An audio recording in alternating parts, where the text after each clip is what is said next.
This is just technicalities, Megyn. Megyn, they this screw is up in just jury like selection. Kohlberger, Arthur. They have got Tyler Robinson dead to rights. They've got the text messages. They've got Megyn, the gun that was his grandfather's, which the bullets matched the bullet that was used on Arthur, Charlie. Explain how these cases come back on appeal all the time. You got to redo it over. So Mark is correct. A lot of these cases do come back on appeal, but Megyn, that's why the judges assign lawyers like the ones assigned here who are known to be excellent lawyers. My dad was one of those. He was assigned by a federal judge. I want you to try this horrible, horrible case because I don't want it coming back on appeal. I know they got this guy dead to rights. That's fine. But if some lawyer who doesn't know what he's doing messes something up so badly that the guy's constitutional rights were just trampled on, an appeals court may be like, look, we know he's guilty, but you guys didn't find him guilty the right way, so we have to do it over again. So that's where these cases get screwed up. Whiff of violation of his rights. Nothing so far.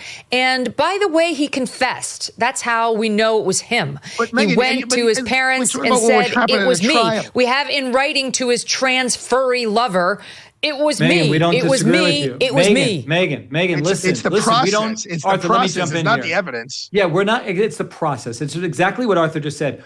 We are both. I'm not going to speak for Arthur. I will say there is a mountain of evidence. He admitted it. I read the confession to his roommate lover. I got it. They can prove this case beyond all doubt. I have no doubt. However, when you bring in the top guns and they challenge every little thing, not just pre-trial, but during the trial, all it takes is one mistake for years down the road, this to come back on appeal, assuming you can get all 12 to agree to a unanimous verdict.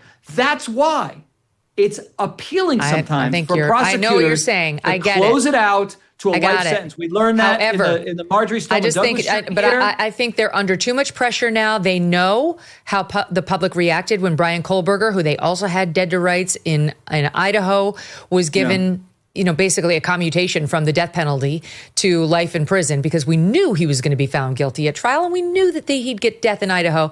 And you've already had Spencer Cox, the governor of Utah, say, I want to remind everybody that we have the death penalty in Utah. His first reaction, the top official in the state, then they caught the guy. Then they said, we are going for death. Like nothing has happened to mitigate that at all.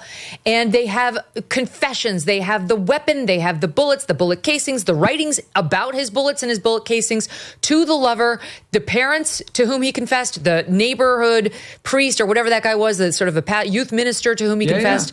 It's done. I disagree. I don't think they should take a plea. I think they should try the case if they have to. It should be a death penalty case.